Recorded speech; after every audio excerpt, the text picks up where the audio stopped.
Good morning. Today we are going to see the water system or one component system. The water system, it is a three phase and one component system. The three phases involved liquid water, ice and water vapor. The three phases are represented by the chemical entity H2O and hence it is one component system. The number of the phases which can exist in the equilibrium depends on temperature and pressure. Some of the silent features are given. In water system, there is x and y axis represented by the temperature and the pressure. The temperature and the pressure, they are not measured according to the scale. Now here we can see in the water system, there are three curves or the boundaries. The first is the OA, which is called as the vaporization curve.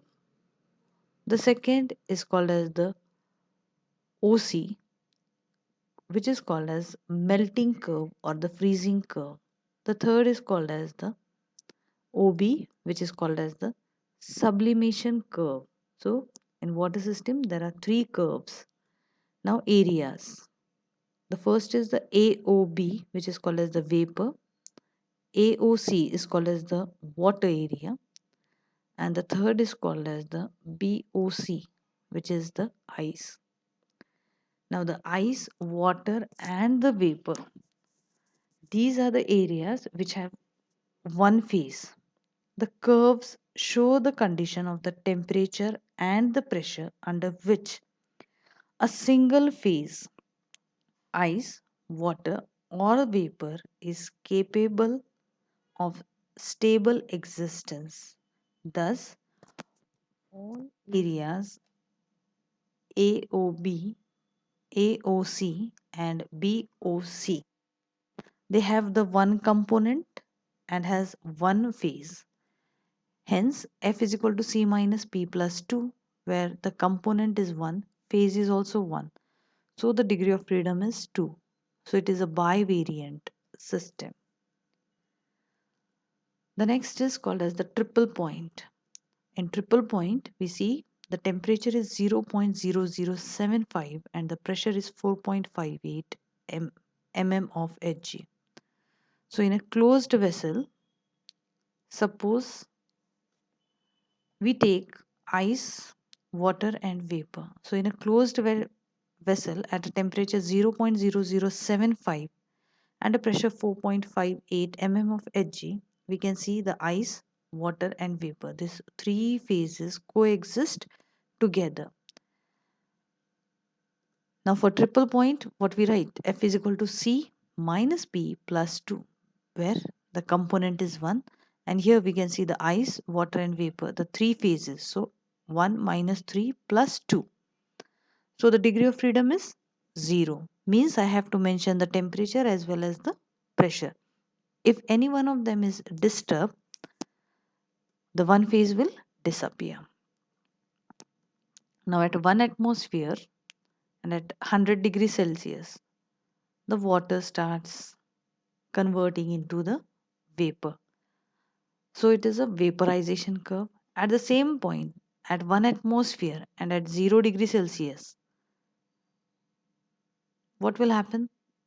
The water get freezes. So it is called as the freezing curve. Now in short, we can see here about the curves like the melting curve, the sublimation curve.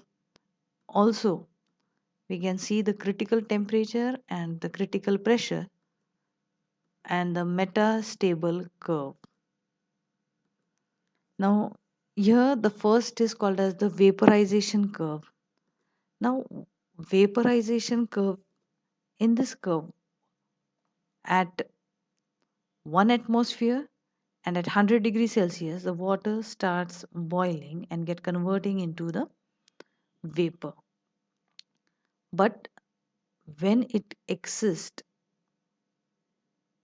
beyond A, beyond A, what happens? At that pressure, that is 218, that is called as the critical pressure, and 374, that is called as the critical temperature.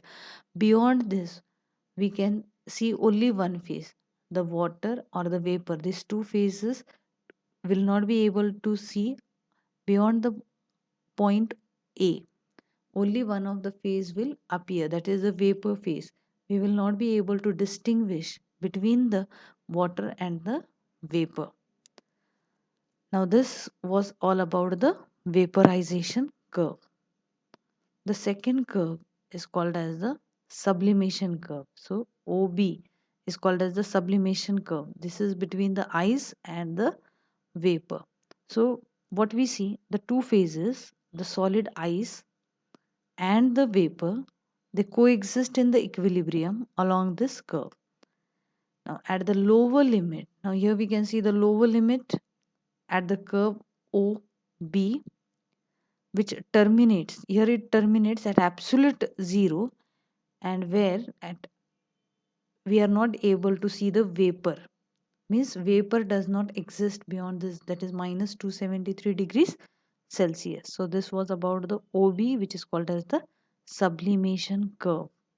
Now the third curve, that is called as the OC, that is the melting curve, which is also called as the fusion curve or called as the freezing curve. Now in this curve, what we see, at 1 atmosphere and at 0 degrees Celsius, what will happen? The water starts freezing, means water freezes at 1 atmosphere and at 0 degrees Celsius. So this is called as the freezing curve, or it is also called as the melting curve. Now here we see the OC is inclined towards the pressure axis. Now if it inclined, what we say, the temperature decreases and the pressure increases. Now here we have seen the three curves like OA, OB and OC, that is the vaporization curve, melting curve and sublimation curve. Now here I have written the degree of freedom. So see here the vaporization curve, OA is the vaporization curve. The water and the vapor, they coexist. So what I write here, F is equal to C minus P plus 2. So what will be there? Component will be 1. The phase will be 2. The water and the vapor. So phase will be 2 plus 2. So here the degree of freedom will be 1 for the water and the vapor. Now see here for the ice and water. What I see for the ice and water. F is equal to C minus P plus 2. The component is 1. Again the ice and water, they are in equilibrium. So the phases are 2 plus 2. So the degree of freedom will be 1. Again here for the ice and vapor. What I write? F is equal to C minus P plus 2. Again the component is 1. The phases are 2 plus 2. So the degree of freedom is 1. So in this three curves, what I see, the degree of freedom here is also 1. The for vaporization curve, it is also 1. Also for the sublimation, it is the 1. Means I have to mention either the temperature or the pressure. If I mention the temperature, pressure is automatically adjust, and if I mention the pressure, the temperature is automatically adjust. So the degree of freedom for the vaporization curve, melting curve or the sublimation curve, it is the degree of freedom is 1. So it is a univariant variant system. The last is called as the OB dash, which is called as the metastable curve. Now it is, why it is called as the metastable curve? It is called as the metastable curve as the supercooled water is there and the crystals can be easily separated out. If it is disturbed, what will happen? It will get converted into water. So the OB dash is called as the metastable curve. So this was all about the water system. Thank you.